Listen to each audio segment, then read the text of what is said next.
Ito ang Presidential Broadcast Service Radyo Pilipinas, radyo publiko ng Bagong Pilipinas para sa Bagong Pilipino.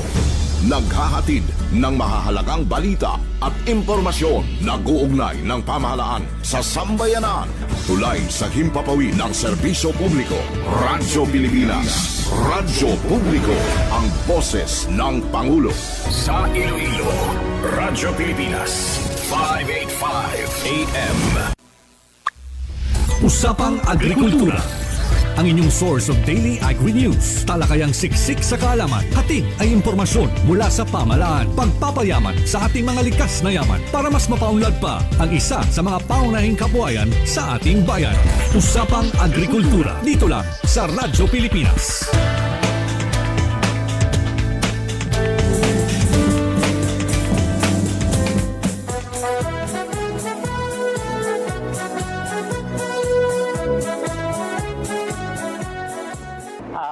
Mayong hapon, ako si Dr. Armando Perol Abanyo, the Municipal Agriculturist of LGU Tuboso, Negros Occidental.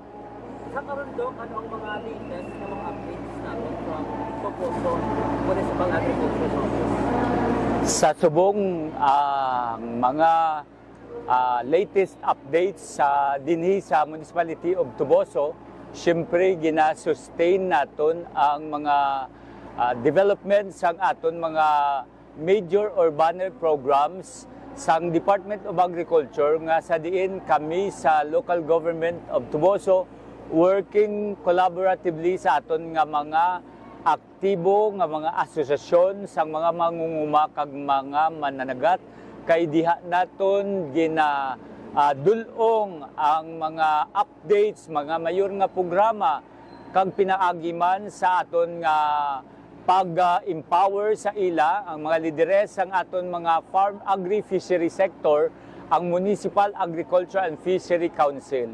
So ginahandom gid naton nga sa development agenda sang aton diri nga Municipal Government of Tuboso under the direction or leadership of Honorable Richard Muñez Hauhoko kag sang aton Vice Mayor kag sang tanan nga katapo sang sangguniang bayan mapadayon naton ang mga buluhaton para mapasaka, mapaayo ang panubason sang aton mga major crops, particularly rice, nga ginagamit gid for staple food sang aton nga mga pinalangga nga mga tubusenyo.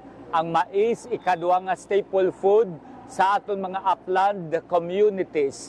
Bisan pa may mga area kita nga gina-develop ang high-value crops kag ang organic agriculture nga climate resilient kay ginasugdan naton dinhi sa Municipal Agriculturist Office ang pag-implementar sang adaptation, mitigation and initiatives in agriculture sang Department of Agriculture kay nindot nga klase sang programa nga nagalantaw nga climate based no nga sa diin malikawan ang mga kapyerdihan. Gina-ensure ginaton nga aton mga pinalangga nga mga mangunguma nga mga stakeholders naton kag mananagat sa pa-ensure sang ilagid nga mga pananom considering nga nagaabot ang mga panahon nga may mga kalamidad. Napataas-taas naton ang patubas sang aton humay sang nagligad nga cropping kay nagbawi kita tungod sang kalamidad sang last year nga nagpanubo man sang aton patubas sa rice. Gapasalamat kita nga with the Department of Agriculture Region 6 natigayon naton nga tagaan sang intervention ang sektor sang aton mga mangunguma sa mais. Sa programa sang CPEP na nabayluhan naton nasugdan naton nga kambyuhan ang mga baridad sang mais, particularly ang white corn, kay daw dumaan na gid. Hindi na gid maayo ang mga baridad nga nakita ko dito sa bukid. That's why great appreciation sang DA RFO6 with Director Dennis Arpia nga sa iyang nga pagsabat sang letter of intent sang aton nga nagligad nga pinalangga nga mayura Honorable Maduna Maranyon Hauko nga ipanamion naton ang panubason sa mais. Ang Rice Cluster Program, isa ni siya ka programa nga o kung strategy and approach nga sa diin ang aton programa tanan sa RCEP, Rice Competitiveness Enhancement Program, mahapos mangin vehicle nga ang aton mga leaders, mga chairpersons ang aton nagkalain-lain nga mga rice-based associations ma-update sila, not just only sa programa kundi man technical update nga sa diin mangin climate resilient kag mag-guide naton sila kay kinahanglanon gid ang serbisyo extension support towards dito gid sa aton mga mangunguma nga kinahanglan gid expose ana ang aton mga agriculturists. That's why we keep on reaching out sa aton mga associations dinhi sa Tuboso. Kag tungod sa mga previous calamities, madamo nga mga lubi nga nagkalatumba, kag gina-ensure man naton kay tungod ang Tuboso nangin fourth largest coconut producing municipality with the Bureau of with the Philippine Coconut Authority. Ginaamat-amat naton nga if possible kaya mo nang ginapropose naton ilisan ang mga gulang ng mga lubi kag i-replace ang mga kalubihan nga napiyerdi sang mga kalamidad. And with all other agencies, particularly the Provincial Veterinary Office and with DA, ang aton livestock and poultry industry sa amon diri nga paghilisogot, sa amon diri nga paglantaw sa development agenda sang banwa, diri makabawi ang aton mga mangunguma sang pagprodukto sang mga kasapatan nga quality ang aton mga kasapatan. Karabaw, baka, kag ma-improve ang mga breeds sang aton mga local nga mga breeds sang mga kasapatan kay gapati kami ang local economy sang Tuboso sa agriculture and fishery sector ang sa livestock kay kun baligya daw dako ang ilang maginansya, no, kanindot dinhi ang health and disease management with the Bureau with the Provincial Veterinary Office. Kag sa sininga tuig, we are so much grateful nga isa ang Tuboso sa mga na-qualify sa lead program sang DA. Amuna nga may ara kita nga ginapaabot nga implementation sang cattle multiplier farm. Kanindot nga programa nga ang ining cattle multiplier farm will be a vehicle nga mapasanyog naton ang pagpadamo kag pag-improve sang breed sang mga kabakahan paagi man sang aton nga mga asosasyon. With the Bureau of Fisheries and Aquatic Resources, ginalantaw naton gid nga ang aton vulnerable sector sa kalamidad tungod sa madamo nga bagyo ang ining aton mga mananagat. Ang alternative livelihood ginapropose ko gid na nga i-enhance dinhi sa aton mga fisher folk association kay kun may mga bagyo, mga disasters, dapat may kuwaan sila sang ila matag adlaw nga mga basic needs kay hindi sila makapalawod. So pero naging main resources sa gyapon naton with coastal resource management and fishery program implementation with the Bureau of Fisheries and Aquatic Resources, ma-improve man naton ang ini nga sektor naton. Ang isa nga ginalauman namon ang 2026 nga naka-line up nga program with AMAD Agribusiness and Marketing Division sang DA ang implementation sang livestock auction market.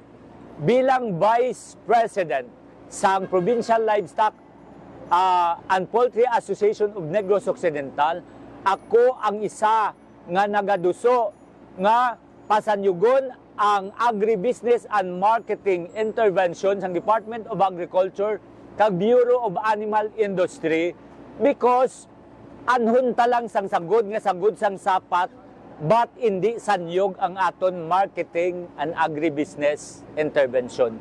So amoy na ang mga with other plans and programs ang aton bag-o nga mayor, hopefully mapanami pagid naton ka-aiming nga ang third class and nangin second class municipality with the agri and fishery sector, dako ang iya contribution towards sa pagpaasenso sang Tuboso nga mangin first class municipality nga muna ang handom sang ato local government officials headed by Mayor Richard Hawoko. Appreciating everybody nga collaborate kag nagabulig dinhi sa amon para inatanan will redound to agricultural productivity and food security program of Tuboso. Mayong hapon kag salamat ken.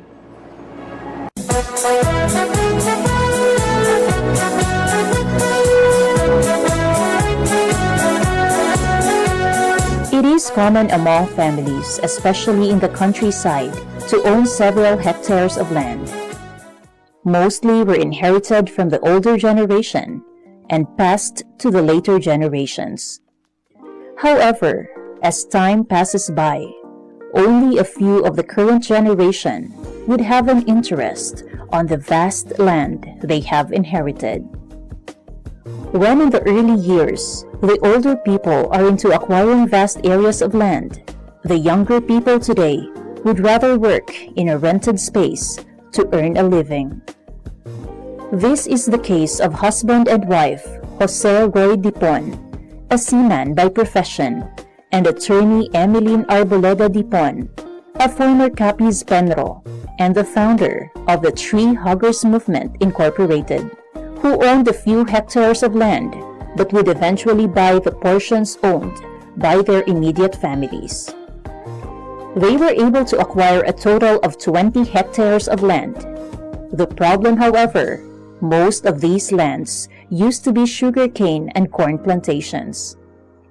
These are lands with no existing trees and other vegetation, as required by the prior crops. Seeing the sorry state of the land, they decided to start planting it with fruit trees, and with the help of a friend who offered them seedlings of cacao trees under a pay-later scheme, they made the first step of what is now a plantation of more than 3,500 fruit-bearing cacao trees, covering at least 4 hectares of land, and the planting continues today. They have also started planting other fruit-bearing trees. As Jose would say, they planted the cacao trees without any prior knowledge on how to take care of the crop and how to manage it. During the pandemic, Jose decided to stay for good and get serious with farming and cacao planting. He attended several trainings about cacao management and value-adding products. This gave birth to the Dariagan Arboleda and Dipon, or Dad's Farm in Barangay Old Gia, Maayon, Capiz. He encouraged his immediate families, who also own lands, to plant cacao trees, and the farm workers in the farm are his relatives, giving them the opportunity to earn income without staying away from their families. It was not a smooth sailing experience, however. They were learning along the process of planting the trees up to its fruit-bearing trees. Typhoon Agaton back in April 2022 battered most of his cacao trees, which made Jose frustrated. It was in one of the trainings sponsored by the Department of Agriculture Western Visayas. Jose's passion reignited after one of the speakers told him to consider his losses as an investment. While they have started producing tableya back in 2015, Jose and Emeline decided to start producing chocolates in 2022 after he retired working overseas. Today, Ogia, the chocolate brand which got its name from their barangay, is seeing supply around Capiz and Iloilo. They have also brought their chocolates to Manila, especially during exhibits. Ang tiyempo gid lang ya ang nagtulod sa akon nga maggulpi untat sa pagka OFW pagkasiman tungod sang pandemic. Do nahadlok man ko nga at that time nga grabe gid ang infection sa all over the world. Nag-decide na lang gid ko nga maguntat kay tuod nakita ko naga-fruit na ang amon nga mga gintanom nga kakao amatamat na gadamo ka dito na ko nagumpisa dayon nga ibalik namon ang tradisyon sang pag-ubra sang tableya. At the same time dito na ko naga-research upod sa mga taga-DA to add value sa kakao. So dito nag-umpisa na ang paglantaw ko sa fine chocolates na bean to bar. Sa umpisa, ang bulig nga una nga ginhatag sa akon sang DA is encouragement. Tungod nga nakaumpisa na kami, gindugangan na nila ang amon nga mga knowledge sa pagtanom, sa pag-propagate pagid, kag ang isa pagid is may mga interventions na sila like mga seminars. Dito gid ko na-appreciate ko gid ang mga seminars kay kadamo-damo gid ko natun-an. Aside from that nga hindi gid ko ya nagdako sa uma, city boy ako ya. So wala gid ko idea. Ang DA lang gid ang nakahatag sa akon sang basic knowledge. Kaga dito man nagumpisa ang akon nga love sa pagpanguma, no? Hindi lang nga mambal naton nga doon napilitan lang, kundi nga nagustuhan ko gid kag nahiligan ko na ang pagpanguma.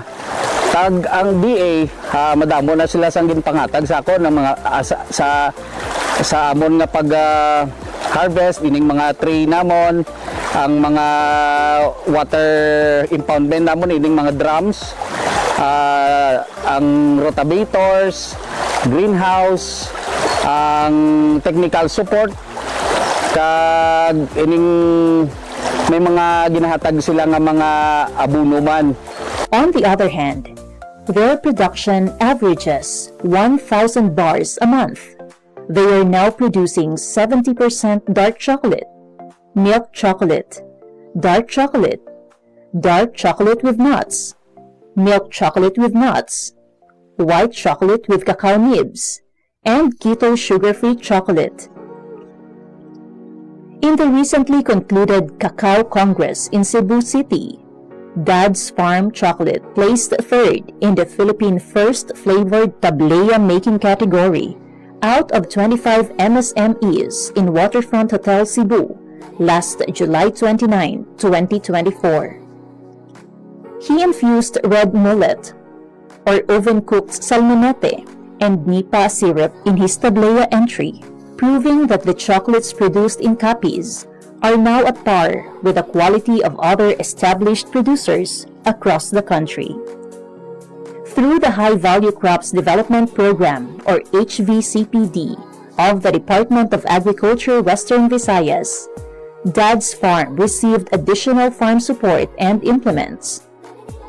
HVCPD provided them a rotavator, greenhouse, solar plastic, and drums for water storage.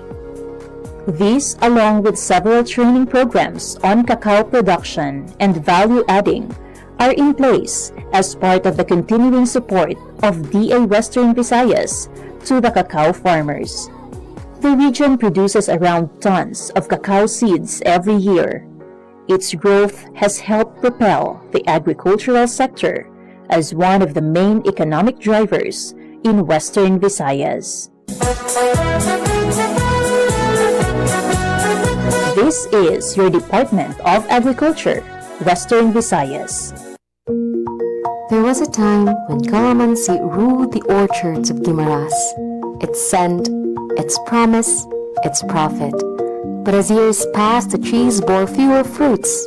Pests, aging groves, and changing markets slowly pushed this once booming industry into the background. For decades, calamansi farming was a way of life in Guimaras. Families built homes, sent children to school, and supported communities, all with the help of this small but mighty citrus fruit. But nature had its way.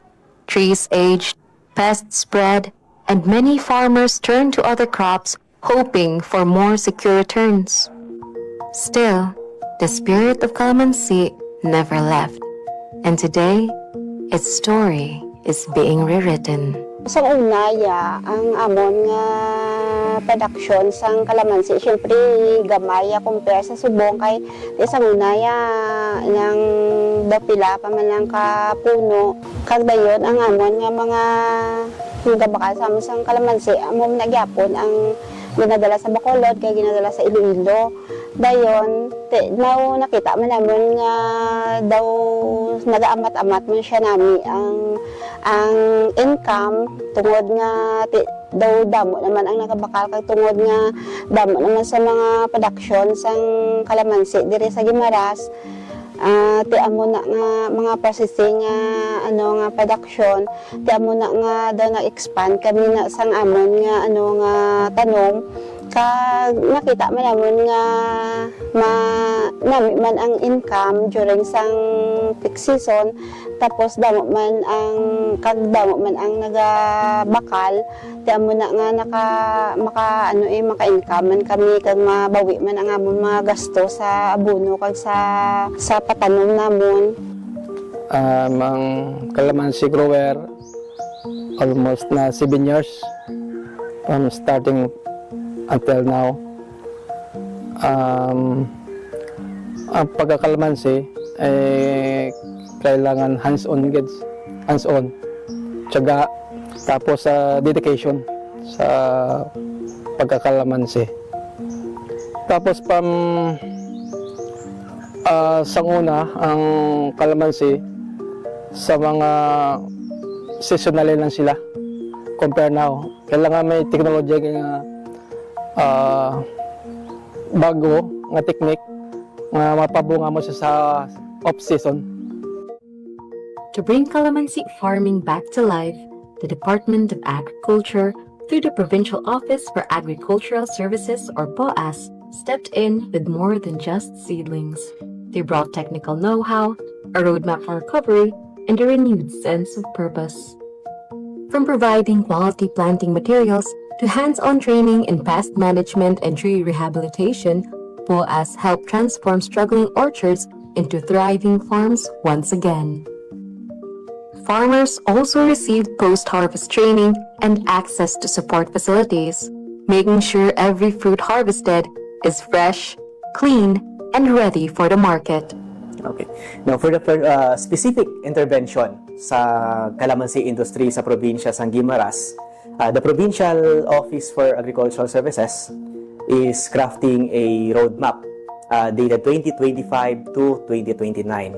Now, this roadmap will give the direction sang aton nga calamansi industry sa probinsya by identifying the challenges and what would be the specific intervention would become up.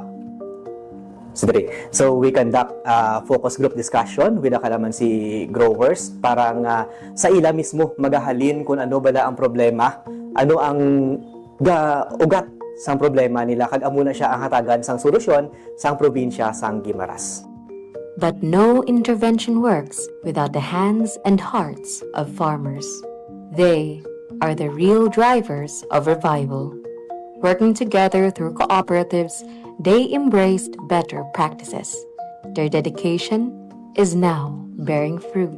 Si GBMPC nakabuligid sa calamansi farmers ang Guimaras, paagi sa pag-extend sang loan para nga ma-avail sa mga members sa maintenance sang ilang mga calamansi plantation, kag nahatagan man sila access sa market na kung sa diin may kita weekly nga cluster scheduling para sa baligya sang ilang fresh calamansi sa kay GBMPC. Today, Guimaras farmers are doing more than just selling fresh calamansi. They're creating value. Juices, concentrates, and a variety of delicious delicacies are now part of their product lines. With support and training, they've reached pasalubong centers, groceries, and even online stores. Farming has become agribusiness. Ako isa ka calamansi processor sa Barangay Rizal, Hordan, Guimaras. Ang akon nga association, iya sa Guimaras Herbal Growers Association, kag Poblacion Farmers Association sa Hordan. Mga supplies ng kalamansi ginakuha ko sa amon mga members na nagaproduce sa mga kalamansi growers. Inspired gid sa akon sa pag-produce ng kalamansi, pag-process ng kalamansi juice.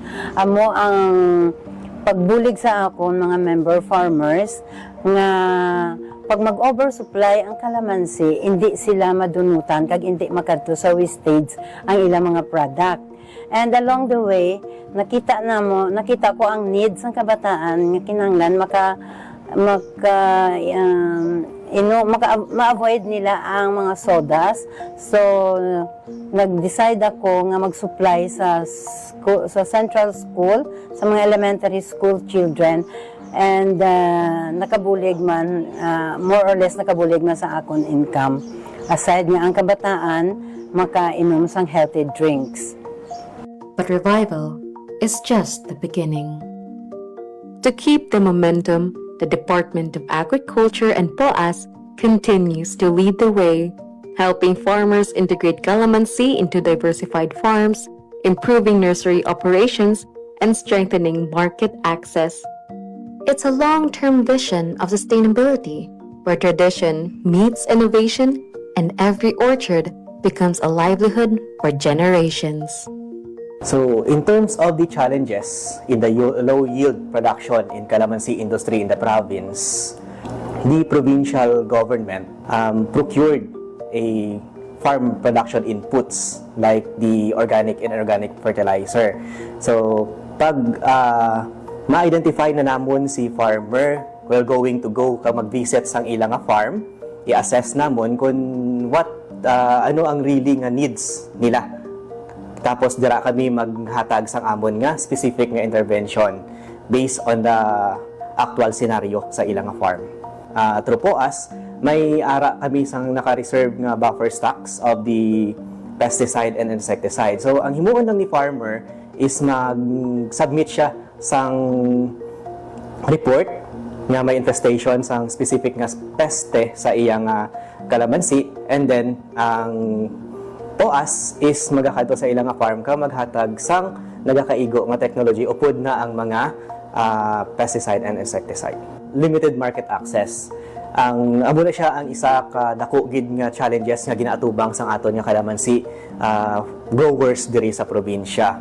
But sa liwat nagapasalamat kami sa Department of Agriculture through High Value Crops and F2C2 nga sila naghatag sang processing center diri sa isa ka cooperative sa probinsya sang Guimaras. Now, ano ang makabenepisyo sina? So, ang mga farmers naton sang calamansi growers is direkta nga pwede makabaligya sa cooperative, which is the Guimaras Brethren Multipurpose Cooperative. And then, the Guimaras Brethren Multipurpose Cooperative, amo na siya man ang mag-cater sang other nilang nga supply, kaya ginabaligya man na siya outside in the Guimaras. So, ang role ni province is to connect the farmers into the cooperative. From struggle to strength, from decline to resurgence, calamansi in Guimaras is more than just a crop. It's a story of resilience, reinvention, and the enduring spirit of a farming community that never gave up. The future is bright, the fruit is green, and the comeback is real.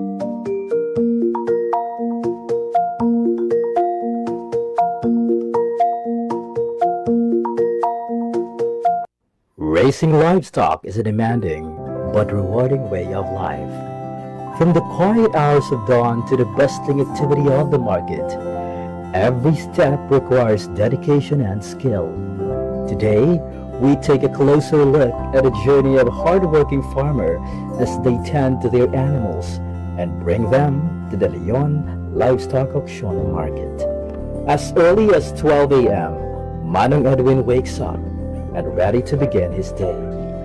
He carefully prepares his livestock for transport, ensuring they are in the best condition for the auction market.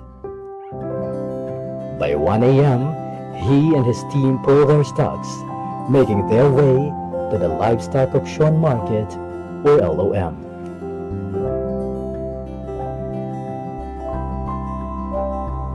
Selling livestock is not just about bringing animals to market. It's about careful selection and preparation to get the best price possible. Sellers and buyers start arriving, eager to engage in the bustling trade.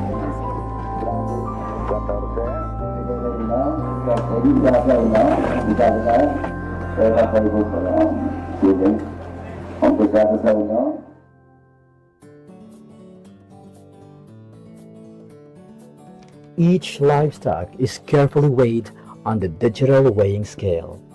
After weighing, every animal is assigned a number, making it easier for buyers to track their chosen stocks.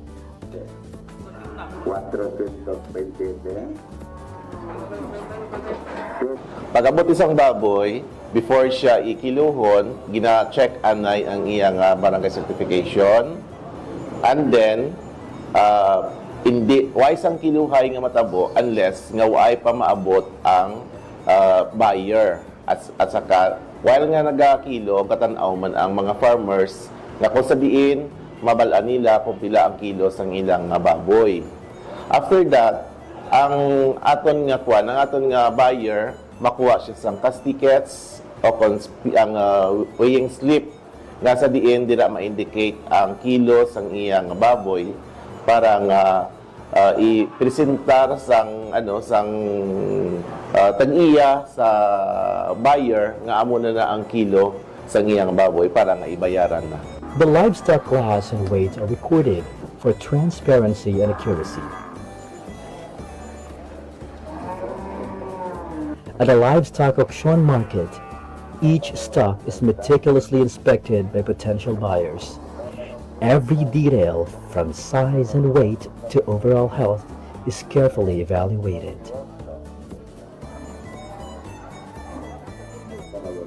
As the bidding process unfolds, buyers compete for the best livestock.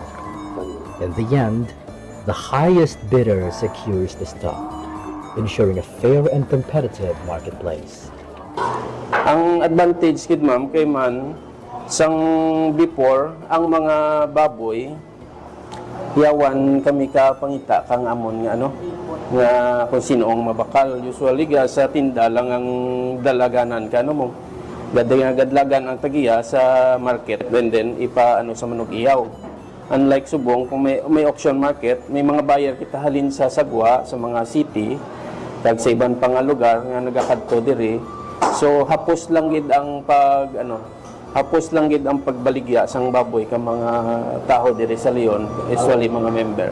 Ang LEPA kag ang mga member ya nagapasalamat gid sa LOM kay man naging matawhay, naging mahapos amon kung paano namon ibaligya ang amon mga baboy kag ang presyo hindi kami mapirdi kang presyo sa pagbaligya ka baboy.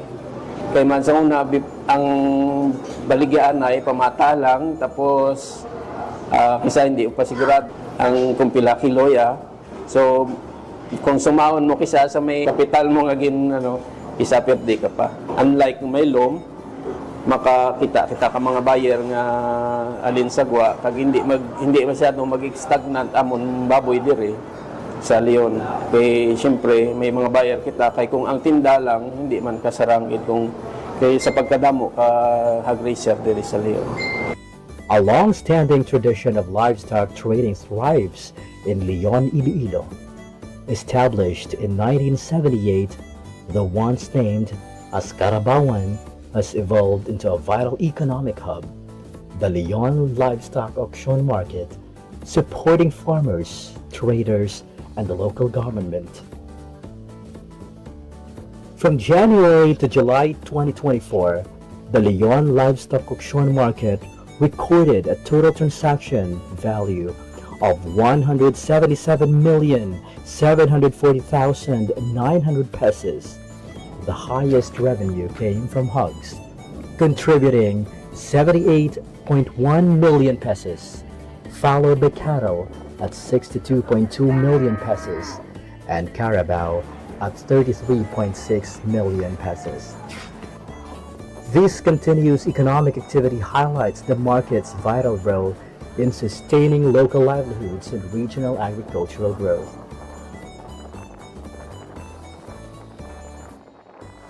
Just to give you the idea, Leon before, we have challenges facing in the management of our livestock auction market. Well, one of those is the limited facilities that includes the shed, and then the problem on drainage, and then the manual weighing, of course. Before, we've been doing that. And also, the limited access of the traders, because of lack of promotion. And we have a long duration of transactions during that time. It took the personnel around 10 hours, just to complete the transaction, or just to just to give the services to our clients as well, and also a limited revenue. I am appealing, nagapangabay ako sa mga pumuluyo natin sa Banwakang Leon, that buruligan natin dyan. Not only nga naga-benefit kita, kang atin nga pangabuhian di dyan, kag ang atin lang gid kadya ginalantaw nga mas makabulig pagid sa economy kang atin pumuluyo. Kami naman di dyan sa munisipyo lokal kang Banwakang Leon, rest assured that we will do our best as mayor of this town. Himuon naman ang tanan-tanan para mas ma-improve pagid kag kilalahan ang Banwakang Leon, not only the summer capital of the province of Iloilo and the fruit and vegetable basket of the of Iloilo, but the livestock hub of the province and the whole Philippines. From a small trading post at the back of the municipal hall to a thriving livestock auction market in Barangay Talakungan, Leon Livestock Auction Market has continuously adapted to the needs of farmers and traders. With the support of the Japan 2KR project and local government investments, the market has undergone major upgrades.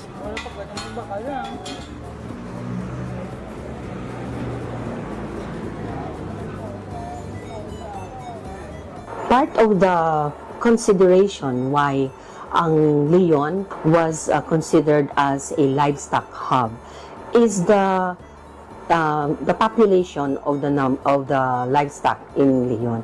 Actually, if we try to look at statistics, would say that municipalities of Leon and Cabanatuan are the major livestock producers in the province of Iloilo. Sa tulad, makita natin ang mga improved infrastructures, makita natin ang ating administration building, ko na siya, mga cater na siya, damo ang numbers ng mga clients natin nga maka-transact, rain or shine man tana. We have our fences nga maka-secure kang atin nga mga clients and our livestocks. And makita man natin sa tulad, sementado rin ang ating selling area kag ang mga dalan. So very comfortable rin mag-transact ang atin nga mga farmers and traders sa ating livestock market. Secondly, ang atin nga improved nga animal shed. So makita natin nga mas organized rin ang ating livestock market. Naka-separate ang mga large ruminants natin ng cattle kang carabao. So may area mata na nga allotted for hogs, for goats, and for our poultry. Sa tulad, we're very fortunate nga may digital lang kita and calibrated nga weighing scale kung sa diin na mas transparent tuntana in terms kilo, makita ra gid ni farmer once kilo na sapat, kag mismo si buyer makita naman kung pila gid kilo ka sapat. And we have also our improved system of operation. So kanuna gaw-umpisa kami alas 4 pero nag-end kami alas 2, alaw na. But for now, nag-end gaw-umpisa kami alas 4, nagatapos kami 7 to 8 a.m. So why rin so part yung mga transactions, so mga baka na lang nabili dyan subject for pick up rin kang mga buyers. So makita natin nga may improve din sa transactions. It's because ang mga documents na kinanglanan ni buyer or ni farmer di dyan na mismo may issue sa livestock market natin. So di dyan ang presence ka natin ng Municipal Treasurer's Office sa pag-issue ka mga certification, di dyan natin ng Municipal Agriculture Office, ang atin nga PNP no nga mag-issue. So one-stop shop na tana, di dyan available mismo sa atin. Ang atin nga improvements no sa ating livestock market, dako nga bulig sa atin nga mga livestock raisers at the same time sa ating mga buyers no. Sa ating livestock raisers halos tanan tulad nga ginadara dito sa livestock market at mga bakal red. It's because ang mga buyers damo ra na ganyat nga makadto sa Leon para magbakal.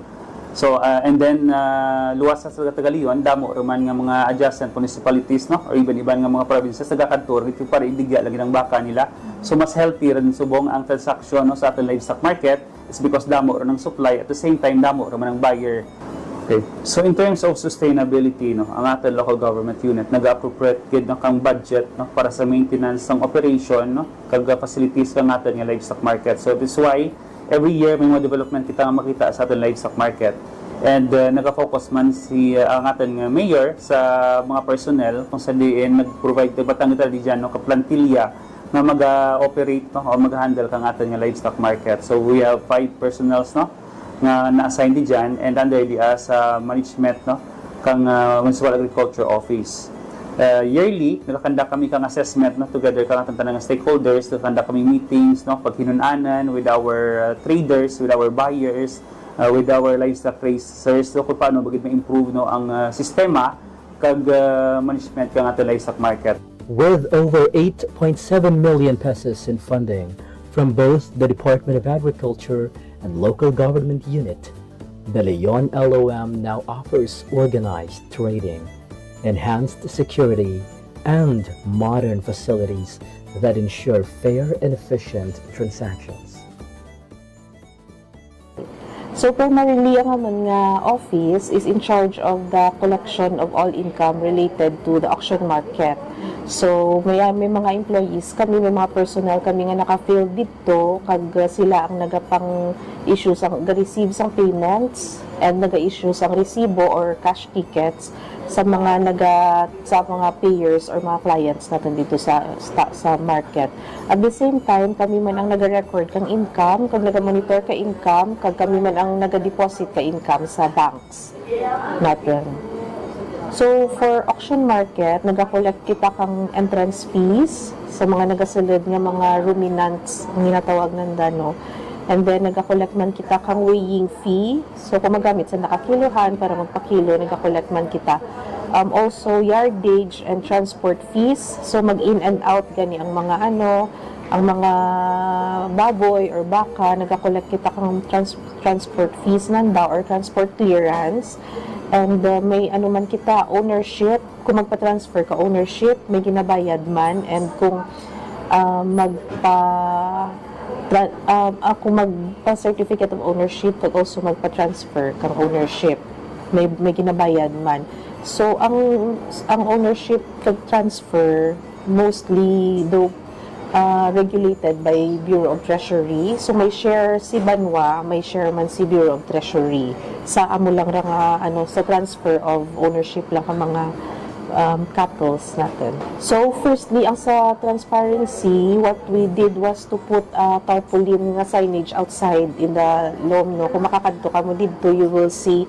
So nakabutang dito specifically kung pila ang ginasukot for entrance fees, pila ang ginasukot for transfer para transparent sa mga pumuluyo kung pila ila bayad dapat no para ma-avoid ang mga overcharging. And also gina-remind din naman ng mga nagapost man kami dito nga always ask for receipt. So this is to ensure nga kung ano ginabayad ka mga farmers or mga pumuluyo nagasulod kita na sa may kang banwa, sa pundo ka banwa, no? Para magamit natin sa mga future man nga mga projects. So, ang part ka nga nga income sa atin nga auction market is exclusively used sa market man mismo, no? So, why ta na naga-impon? But part of it, naga-impon ta na sa general fund ka munisipyo.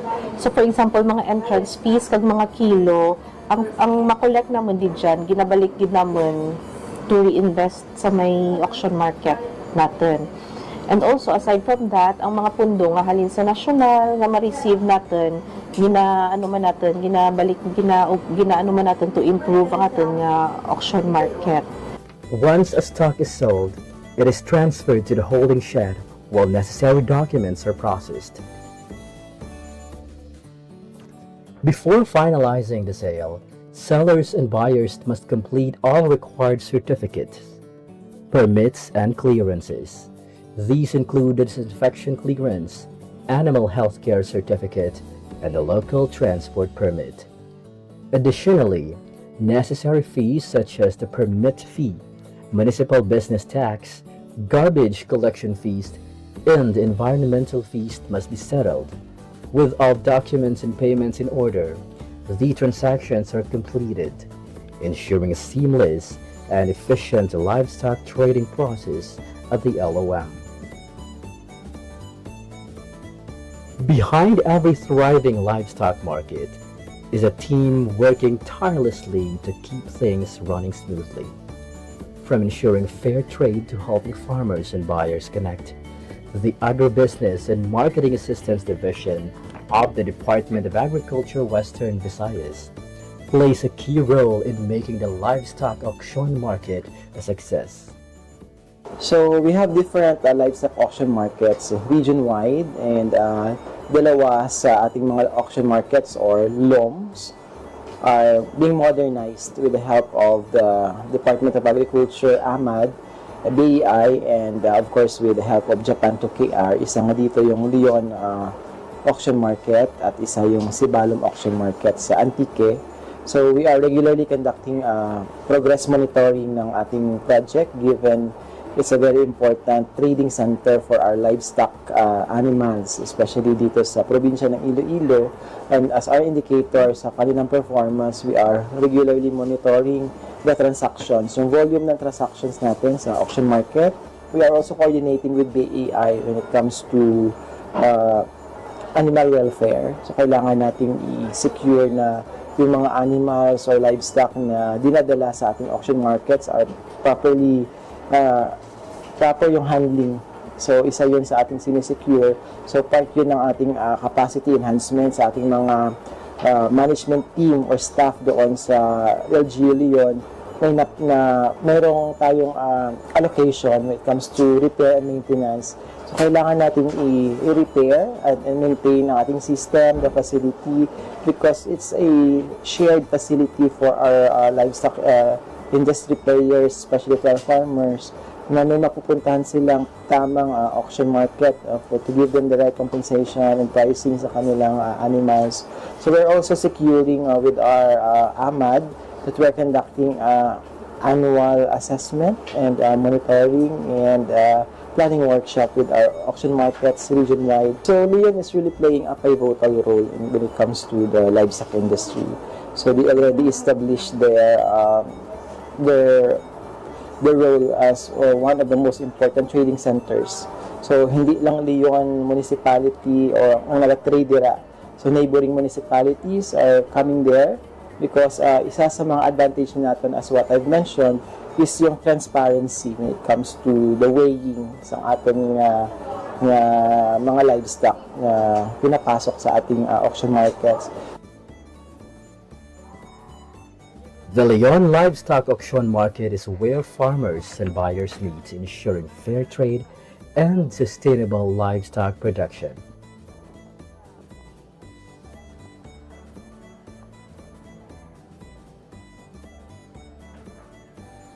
Salamat sa mga CDE, sa MAU, sa mga personero dyan, na kung ano may problema sa baka, kung masakit, kung purgahan, kag anong problema naman niya, daw na tawan mga ti-aksyon, kag suportado man da.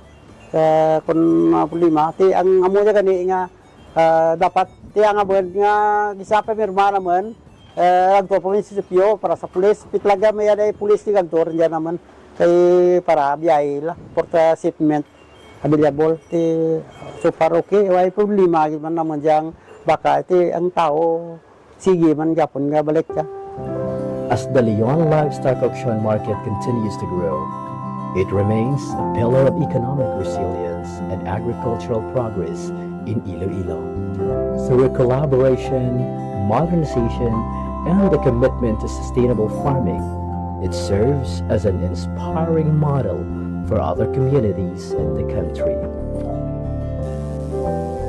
Hatid ay balita, impormasyon at sari-saring kaalaman tungkol sa sektor ng agrikultura sa ating bayan. Usapang Agrikultura kasama ang Department of Agriculture. Alamin ang mga hakbang ng administrasyon para mas mapaunlad pa ang iba't ibang industriyang agrikultural at pakinggan ang mga proyektong handog sa mamamayan upang mapalago ang kanilang mga kabuhayan. Usapang Agrikultura, Lunes hanggang Biyernes, alas 5 ng umaga, dito lang sa Radyo Pilipinas.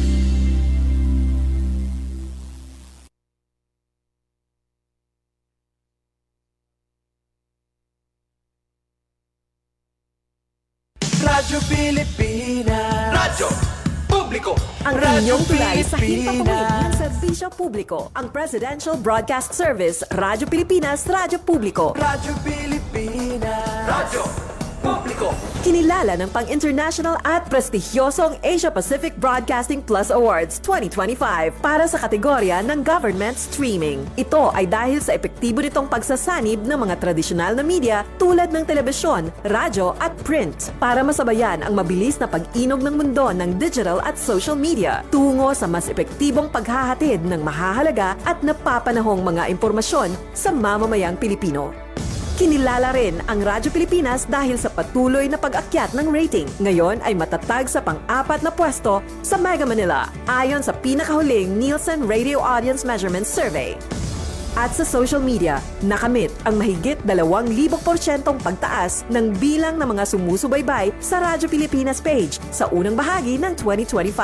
Patunay ito na ang inyong Radyo Pilipinas Radyo Publiko ay tunay na kaagapay ng inyong pamahalaan sa paghahatid ng serbisyo sa mga mamamayang Pilipino. Mula sa aming lahat, sa ngalan ng inyong pamunuan at mga kawani ng Presidential Broadcast Service, kasama ang inyong mga himpilan ng Radyo Pilipinas sa buong kapuluan. Maraming salamat po sa inyong lahat, sa inyong pagtangkilik at pagkilala. Radyo Pilipinas. Radyo Publiko. Radyo Pilipinas. Radyo Publiko. Radyo Pilipinas.